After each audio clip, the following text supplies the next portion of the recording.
भी खून में लथपथ काया, फिर भी बंदूक उठा के 10-10 को एक ने मारा और गिर गए होश गंवा के। अब अंत समय आया तो कह गए कि हम मरते हैं, खुश रहना देश के प्यारो, अब हम तो सफर करते हैं। लता दीदी के गले से निकले हुए इस सुरीले गाने को सुनकर आज भी आंखें नम हो जाती है। लेकिन कुछ ऐसे ही हालात थे कारगिल युद्ध के, जब हमारे देश के एक एक जवान 100 दुश्मनों को मारकर अंत में खुद ही शहीद हो गए और बदले में हमें दे गए कारगिल युद्ध की जीत। एक ऐसी जीत जिसके बाद पाकिस्तान ने दोबारा कभी भारत पर अटैक करने की जुर्रत नहीं की। लेकिन सोचने की बात यह है कि भारत पाक के बीच कारगिल वॉर हुआ ही क्यों हमारे देश के जवानों को अपने ही देश के कारगिल पहाड़ियों को बचाने के लिए अपने प्राण की आहुति देनी पड़ी। आखिर में ये कारगिल का वॉर जीतना हमारे देश के सैनिकों के लिए इतना मुश्किल क्यों था और कैसे इस 3 महीने तक चले युद्ध में भारत ने विजय हासिल की।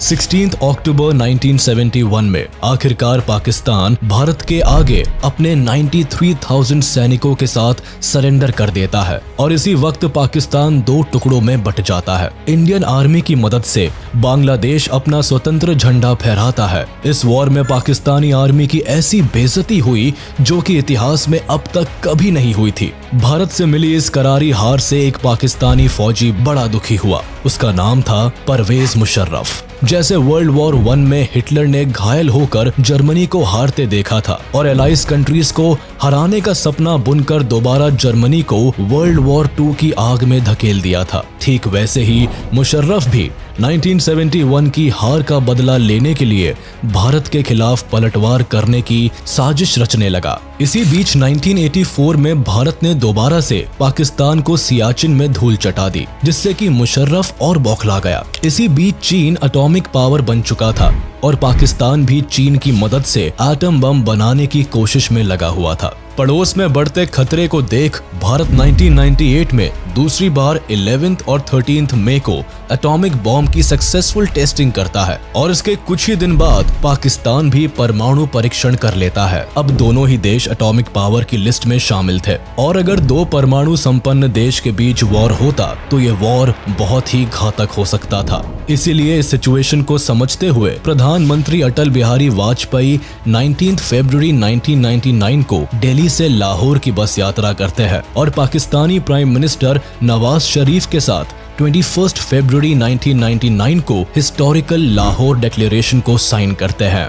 जब अटल बिहारी वाजपेयी जी लाहौर में बस से उतरे तो उनका बहुत ही गर्मजोशी से स्वागत किया गया और उनको 21 तोपों की सलामी दी गई। लेकिन कोई भी इंडियन ये नहीं जानता था कि यही तोपें ठीक 3 महीने के बाद भारतीय सैनिकों के सीने पर गिरेंगी। 1998 के दौरान जब मुशर्रफ पाकिस्तान आर्मी चीफ बना तो उसने भारत के खिलाफ ऑपरेशन बद्र को लॉन्च करने का प्लान बनाया। इस ऑपरेशन के तहत पाकिस्तानी आर्मी का मकसद नेशनल हाईवे 1A पर कब्जा करके सियाचिन ग्लेशियर में इंडियन मिलिट्री पोजीशंस को वीक करना था और साथ ही सियाचिन से इंडियन आर्मी की सप्लाई चेन को कट ऑफ करना था। पाकिस्तानी मिलिट्री चाहती थी कि जिस तरह पाकिस्तान ने बांग्लादेश को खोया था उसी तरह भारत भी लद्दाख से हाथ धो बैठे और कश्मीर विवाद में भारत का पलड़ा कमजोर पड़ जाए।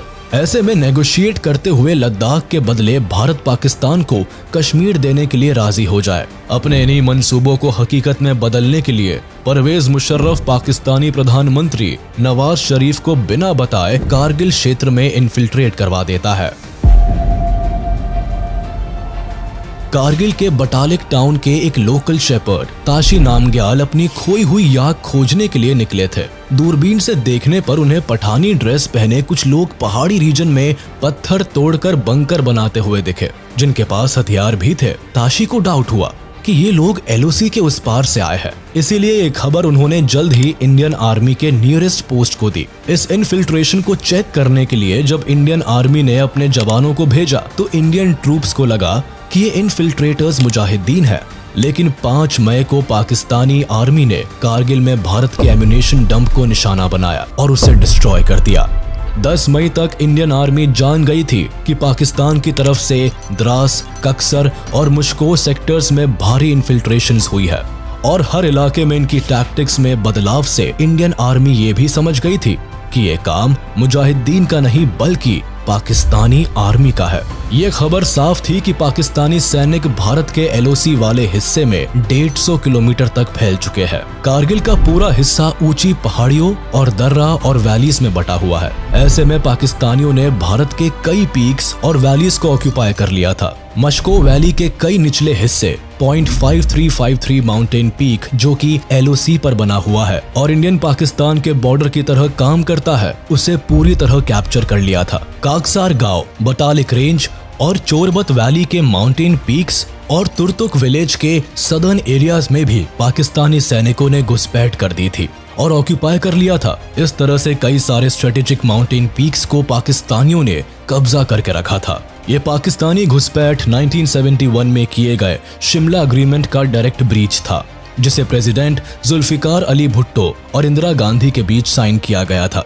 इस इन्फिल्ट्रेशन की खबर जब प्रधानमंत्री अटल बिहारी वाजपेयी तक पहुंची तो उन्होंने कैबिनेट मीटिंग को बुलाया और इस मैटर को डिस्कस किया। भारत सरकार पाकिस्तान सरकार से इस इंट्रूजन का जवाब मांग रही थी, लेकिन नवाज शरीफ और पाकिस्तानी आर्मी बार बार इस एलओसी क्रॉसिंग को डिनाई कर रहे थे और कह रहे थे कि पाकिस्तानी आर्मी ने एलओसी पार नहीं की है, बल्कि ये काम मुजाहिदीन का है। लेकिन पाकिस्तान का ये झूठ भी ज्यादा दिन तक पर्दे पर नहीं रह पाया और जल्द ही इंडियन आर्मी को पाकिस्तानी आर्मी के कई डॉक्यूमेंट्स मिले, जिससे ये साबित हो गया कि ये काम पाकिस्तानी आर्मी का है। ये कॉन्फ्लिक्ट अब कारगिल वॉर की शक्ल ले चुका था, जिसका असर इंटरनेशनल लेवल पर भी देखा जा सकता था। दुनिया में ये पहली बार था जब दो न्यूक्लियर पावर्ड देश जंग में एक दूसरे के खिलाफ खड़े थे। इस कॉन्फ्लिक्ट में भारत की पहली कैजुअलिटी 15 मई को हुई, जब जाट रेजिमेंट के कैप्टन सौरभ कालिया और 5 जवानों को पाकिस्तानी सैनिकों ने बंदी बना लिया था। ये जवान काकसर एरिया में पेट्रोलिंग के लिए गए थे,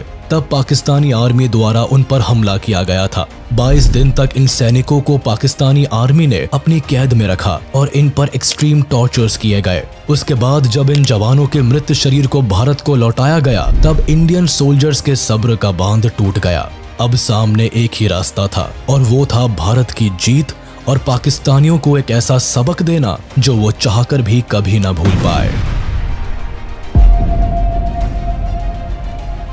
10 मई 1999 को इंडियन आर्मी ने पाकिस्तानी आर्मी के खिलाफ ऑपरेशन विजय को लॉन्च किया। इसका मकसद कारगिल के इलाके पर भारत के कंट्रोल को वापस एस्टैब्लिश करना और पाकिस्तानी आर्मी को वहां से भगाना था। इसलिए हजारों सैनिकों को कश्मीर से कारगिल की तरफ मोबिलाइज किया गया। उस वक्त भारत के आर्मी चीफ वेद प्रकाश मलिक थे, जिन्होंने ऑपरेशन विजय की कमान संभाली थी और 16,000 फीट पर दुश्मनों से लड़ने के लिए इंडियन मिलिट्री स्ट्रेटेजी को भी प्लान किया था। इस युद्ध में इंडियन आर्मी का फर्स्ट अप्रोच कारगिल की स्टीप पहाड़ियों को चढ़ना था, जिसे चढ़ने में 12 से 13 घंटे का वक्त लगता था। अब क्योंकि कारगिल की नंगी और खड़ी पहाड़ियों पर दुश्मन आसानी से इंडियन सोल्जर्स को देख सकते थे, इसीलिए चढ़ाई का वक्त रात को चुना गया। लेकिन मुश्किल ये थी कि कारगिल की पहाड़ियों पर एक तो हड्डी जमा देने वाली ठंड थी और ऊपर चढ़ने के साथ ही ऑक्सीजन की कमी भी होने वाली थी। ऐसे में ऊपर चढ़ते हुए या तो सैनिक अपने साथ पानी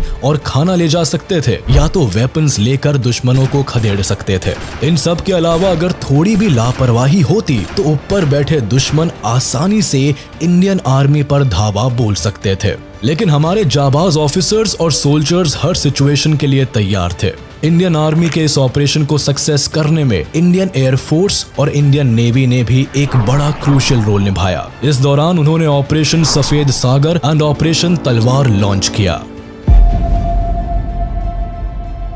25 मई को कैबिनेट कमेटी ऑन सिक्योरिटी ने इंडियन एयरफोर्स को अटैक के लिए गो अहेड दिया और 26 मई को इंडियन एयरफोर्स ने ऑपरेशन सफेद सागर को लॉन्च किया। एयरफोर्स को प्रधानमंत्री अटल बिहारी वाजपेयी की ओर से साफ इंस्ट्रक्शन दिए गए थे कि किसी भी हाल में वो एलओसी को पार ना करे। ऑपरेशन सफेद सागर कारगिल वॉर में इंडियन एयरफोर्स द्वारा लॉन्च किया गया एयर ऑपरेशन था, जिसे कारगिल की पोस्ट से पाकिस्तानी आर्मी को खदेड़ने के लिए चलाया गया था। जब कारगिल कॉन्फ्लिक्ट बढ़ने लगा और दुश्मन कारगिल की पीक्स पर बैठे हुए आर्मी को लगातार क्षति पहुंचा रहे थे, तब आर्मी को एयरफोर्स की मदद की जरूरत हुई। ऐसी भयावह स्थिति में एयरफोर्स सामने आई, जिसने इंडियन आर्मी को कवर दिया और साथ ही साथ पाकिस्तानी आर्मी को एंगेज करके आर्मी को सपोर्ट किया, जिससे कि इंडियन आर्मी इन ऊंचे पीक्स पर पहुंचकर हैंड टू हैंड कॉम्बैट कर सके। साथ ही साथ पीक्स पर चढ़ते हुए सैनिक ज्यादा भार लेकर नहीं चढ़ सकते थे। ऐसे में एयरफोर्स उन्हें जरूरी सामान भी एयर ड्रॉप कर रही थी। 25 मई को एयरफोर्स द्वारा आर्मी को एयर कवरेज देने के लिए इस ऑपरेशन को लॉन्च किया गया था। शुरुआत में आर्मी की जरूरत थी कि एयरफोर्स उन्हें MI-17 हेलीकॉप्टर की मदद मुहैया कराए और एयरफोर्स ने किया भी ऐसा ही। लेकिन कारगिल की पहाड़ियों में इस स्ट्रैटेजी से एयरफोर्स को भारी नुकसान झेलना पड़ा। इस दौरान 28 मई को MiG-27 फाइटर एयरक्राफ्ट चलाने वाले फ्लाइट लेफ्टिनेंट नचिकेता, जो बतालिक सेक्टर में पाकिस्तानी ठिकानों पर हवाई हमला कर रहे थे, उसी समय उनके प्लेन को मार गिराया गया और उन्हें कैप्चर कर लिया गया। लेकिन इंटरनेशनल प्रेशर के चलते 4 जून को पाकिस्तानी आर्मी द्वारा उन्हें वापस लौटा दिया गया।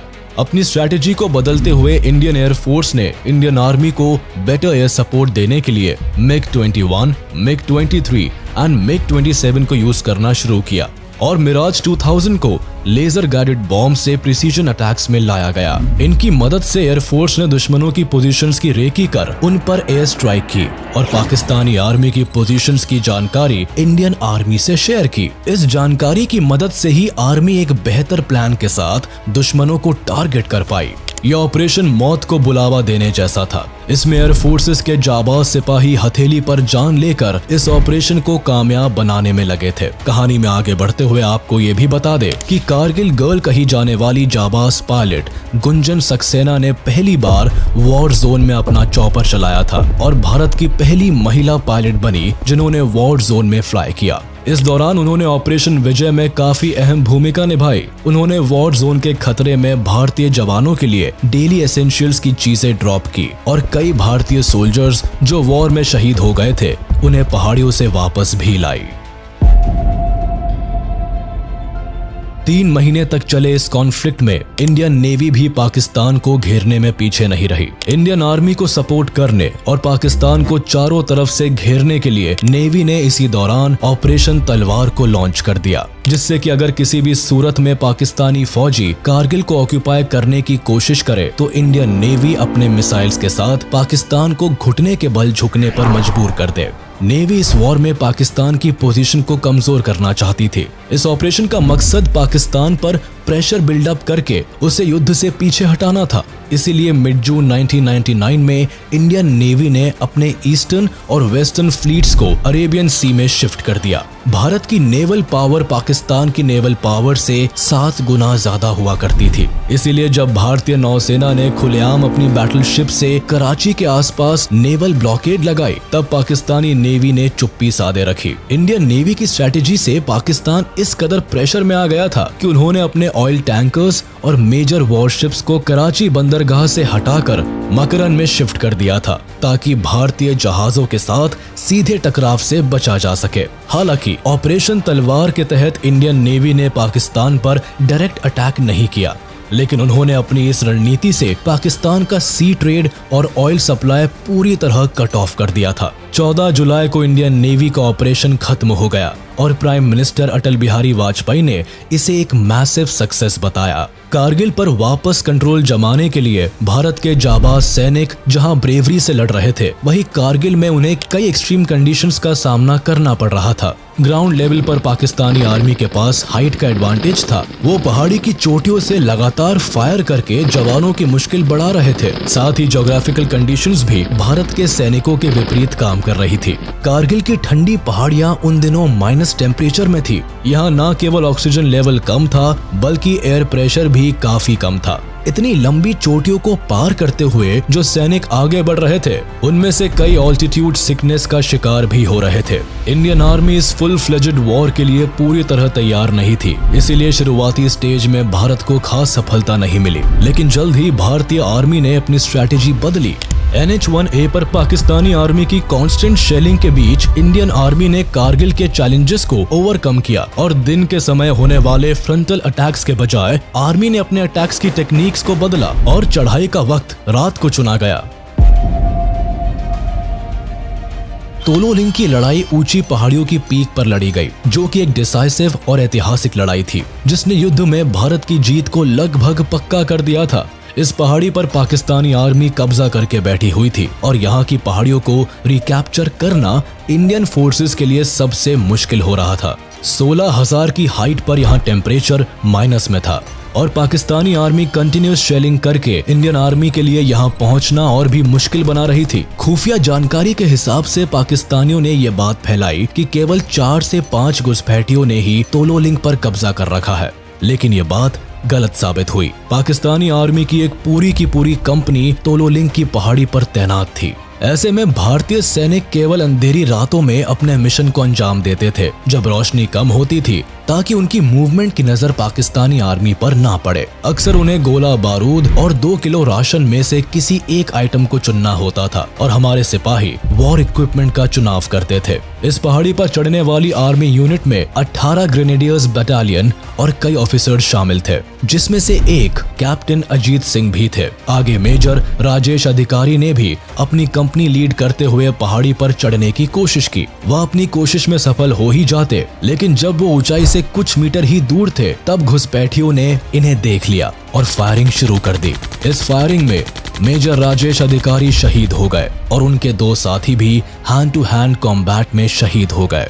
आगे पाकिस्तानी आर्मी की तरफ से भारी फायरिंग हुई, जिससे बचने के लिए सैनिकों को पत्थरों के पीछे पोजीशन लेनी पड़ी। अब जब सैनिक जरा भी मूवमेंट करते, वैसे ही पाकिस्तानी आर्मी की तरफ से फायरिंग शुरू हो जाती। इससे हुआ ये कि भारतीय सैनिकों की फौज बीच में ही फंस गई। इनके पास ग्रेनेड्स भी खत्म हो रहे थे। ऐसे में स्थिति को सुधारने के लिए कर्नल रविंद्रनाथ आगे आए, जिन्होंने 90 सोल्जर्स के साथ पहाड़ की चढ़ाई शुरू की। 12 जून को उन्हें अपने मिशन में तब सफलता मिली जब वह बीच में फंसे सैनिकों तक पहुंच गए। अब कर्नल रविंद्रनाथ भी दुश्मन से 1000 फीट की दूरी पर थे। यहाँ उन्होंने अपने सोल्जर्स को आखिरी बार जीत की कसम दिलाई और आगे बढ़ गए, जिसके बाद हमारी फौज उत्साहित होकर आगे बढ़ी। 4 घंटे तक लगातार फायरिंग जारी रही। 10,000 से ज्यादा शेल्स और 120 आर्टिलरी गन्स को फायर किया गया। प्लान के मुताबिक सैनिकों को 3 टीम्स में डिवाइड किया गया और उन्हें नाम दिया गया अर्जुन, भीम और अभिमन्यु। पहली टीम को टास्क दिया गया कि वह फ्रंटल अटैक्स को संभालेंगे, जबकि दूसरी टीम लोअर रिज से जाकर पीछे से अटैक करेगी और तीसरी टीम कवर फायर देगी। इस लड़ाई में पाकिस्तानी सैनिक को पीछे की तरफ से मेजर विवेक गुप्ता के प्लाटून्स ने अटैक किया। यहाँ hand to hand combat fighting हुई और इस लड़ाई में भारत ने मेजर विवेक गुप्ता और अपने 6 सोल्जर्स को खो दिया।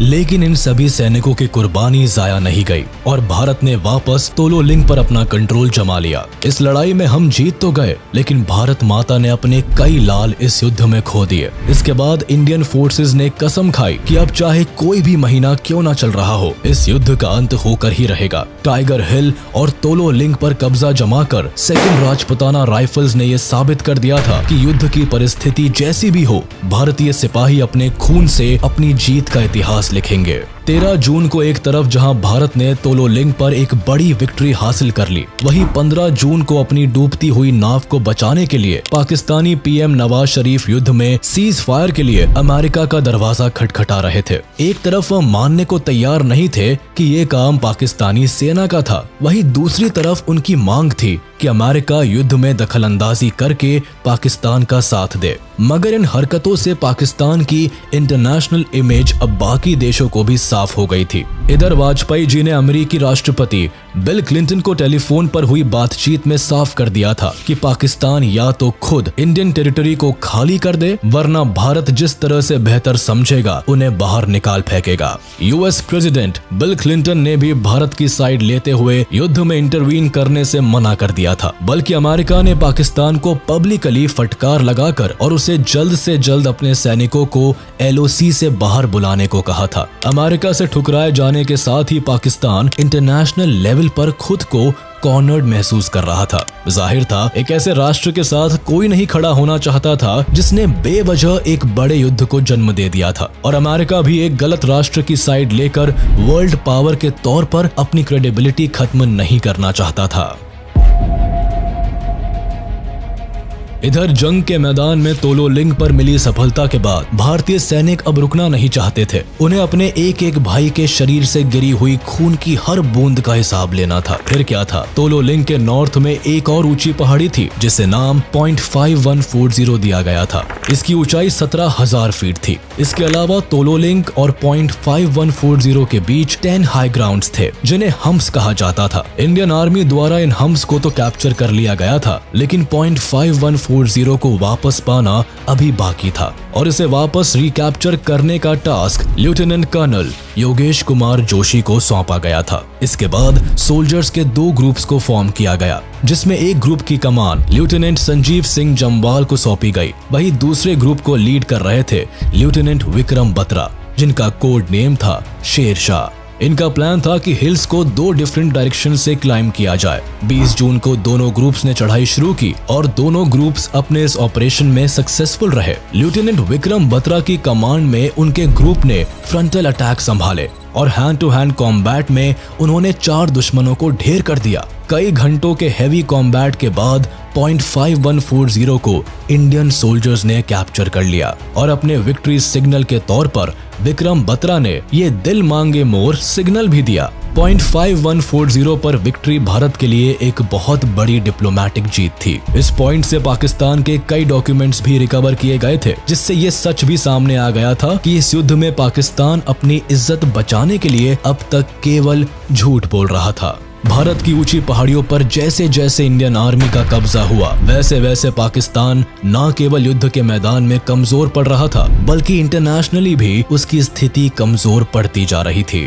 2 जुलाई को पाकिस्तानी पीएम नवाज शरीफ ने अमेरिकन प्रेसिडेंट बिल क्लिंटन से कारगिल वॉर को रोकने के लिए मदद मांगी थी, जिस पर अमेरिका ने नवाज शरीफ को साफ कर दिया था कि इसके लिए पाकिस्तान को LOC से अपनी सेना को हटाना होगा और कश्मीर मामले में अमेरिका पाकिस्तान की कोई मदद नहीं करेगा। 3 जुलाई को नवाज शरीफ अमेरिका गए और 4 जुलाई को अमेरिकन प्रेसिडेंट बिल क्लिंटन के साथ मीटिंग करने के बाद वह LOC से अपनी सेना हटाने के लिए राजी हो गए।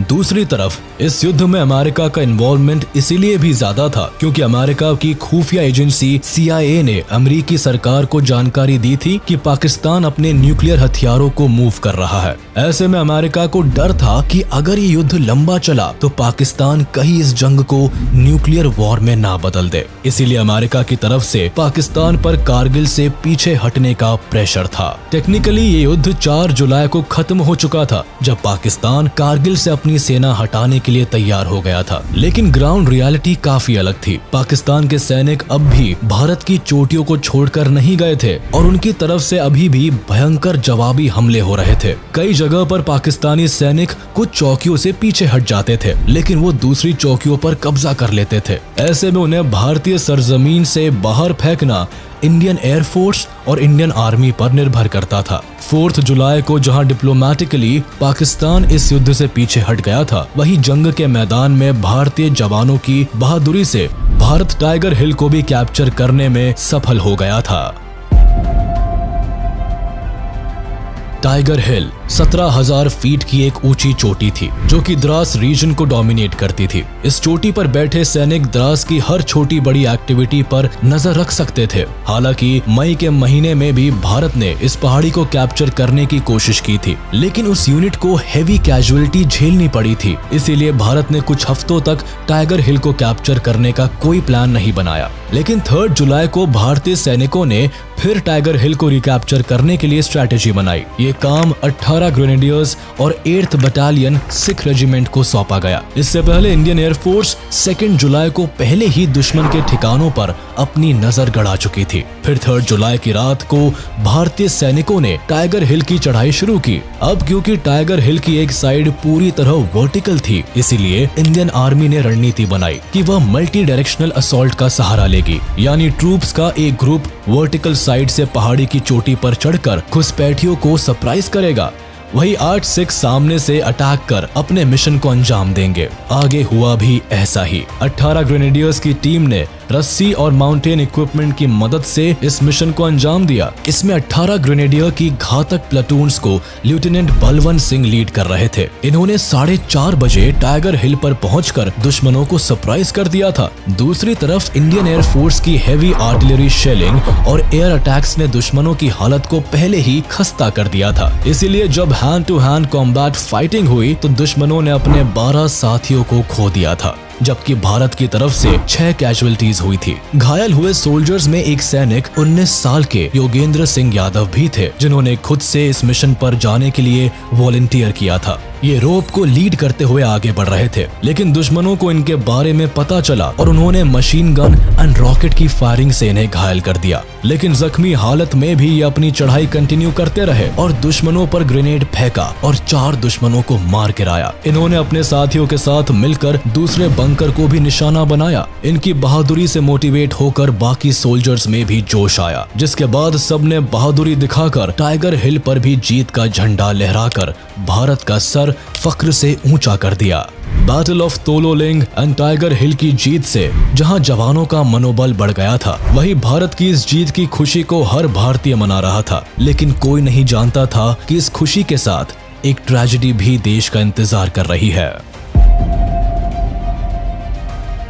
इसकी शुरुआत 7 जुलाई 1999 को हुई, जब कैप्टन विक्रम बत्रा की लीड में जम्मू एंड कश्मीर राइफल्स को पॉइंट 4875 को कैप्चर करने के लिए भेजा गया। इस मिशन पर उनके बैटल कंपेनियन थे कैप्टन अनुज नायर। कैप्टन बत्रा ने इस मिशन में अपनी वीरता दिखाते हुए दुश्मनों को धूल चटा दी। फिजिकल फाइट में उन्होंने अकेले ही पाकिस्तानी फाइटर्स को मार गिराया। उनके शरीर पर लगी चोटों के बावजूद वो अगले दुश्मन की ओर बढ़े और उन पर ग्रेनेड फेंककर दुश्मनों को साफ कर दिया। 7 जुलाई को मिशन ऑलमोस्ट कंप्लीट हो ही चुका था और भारत पॉइंट 4875 पर जीत जाहिर करने के लिए तैयार था। लेकिन इसी बीच कैप्टन बत्रा एक दूसरे सोल्जर लेफ्टिनेंट नवीन अनाबेरू को रेस्क्यू करने के लिए बंकर से बाहर निकले। तभी दुश्मन की गोली सीधे कैप्टन बत्रा की चेस्ट पर आकर लगी और भारत ने अपने वीर शेर शाह को खो दिया। भारत को पॉइंट 4875 पर जीत तो हासिल हुई, लेकिन इस जीत की कीमत देश को बहुत महंगी पड़ी।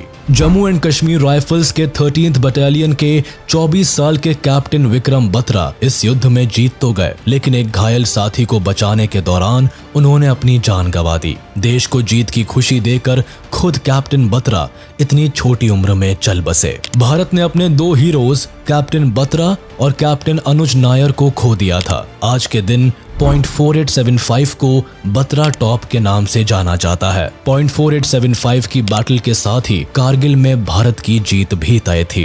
एक तरफ जहां भारत ने द्रास का कंट्रोल अपने हाथ में ले लिया था, वहीं 7 जुलाई को इंडियन आर्मी बटालिक सेक्टर में जोबर हाइट्स को भी कैप्चर करने में सफल हो चुकी थी। बटालिक तुर्तुक सब सेक्टर जो कि सियाचिन के करीब था, उसे भी इंडियन आर्मी ने अपने कंट्रोल में ले लिया था। भारत की युद्ध में ये डोमिनेशन पाकिस्तान को वॉर में पीछे खदेड़ रहा था और उसी का नतीजा था कि 11 जुलाई तक पाकिस्तानी ट्रूप्स बटालिक सेक्टर से पीछे हटने लगे थे। साथ ही 12 जुलाई को इंटरनेशनल प्रेशर में आकर पाकिस्तानी ट्रूप्स को पूरे कारगिल से पीछे हटना पड़ा था। 14 जुलाई को प्रधानमंत्री अटल बिहारी वाजपेयी ने ऑपरेशन विजय को एक बड़ी सक्सेस डिक्लेयर कर दिया था। लेकिन ये युद्ध ऑफिशियली 26 जुलाई को खत्म हुआ, जब इंडियन एयरफोर्स और आर्मी ने कंफर्म किया कि कारगिल से घुसपैठिए पूरी तरह से एविक्ट हो चुके हैं। इसीलिए आज इस दिन को कारगिल विजय दिवस के रूप में मनाया जाता है, क्योंकि इस दिन भारतीय सैनिकों की बहादुरी, सैक्रिफाइस और दृढ़ निश्चय की बदौलत भारत को न केवल उसकी सरजमीन वापस मिली, बल्कि दुनिया भर ने भारत की मिलिट्री पावर का लोहा माना। इस हार से बौखलाए परवेज मुशर्रफ अक्टूबर के महीने में अपने ही देश के कॉन्स्टिट्यूशन को सस्पेंड कर देते हैं। वह देश में इमरजेंसी डिक्लेयर कर देते हैं और पीएम नवाज शरीफ का तख्ता पलटकर खुद पाकिस्तान के प्रेसिडेंट बन जाते हैं। बाद में एक खुलासा भी होता है कि इस युद्ध के chief strategist Pakistani general Parvez Musharraf थे। कारगिल में जीत के लिए भारत को captain Vikram Batra, lieutenant Manoj Kumar Pande, major Rajesh Singh Adhikari और मेजर विवेक गुप्ता के साथ साथ सैकड़ों बहादुर जवान को खोना पड़ा। युद्ध के बाद captain Vikram Batra, lieutenant Manoj Kumar Pande, major Rajesh Singh Adhikari, major Vivek Gupta, rifleman Sanjay Kumar और ग्रेनेडियर योगेंद्र यादव को हाईएस्ट गैलेंट्री अवार्ड परमवीर चक्र से सम्मानित किया गया। आज भले ही ये जवान हमारे साथ नहीं है, लेकिन कारगिल की ऊंची चोटियां आज भी इनके बहादुरी के किस्से सुनाती शान से भारत के बॉर्डर की रखवाली करती है।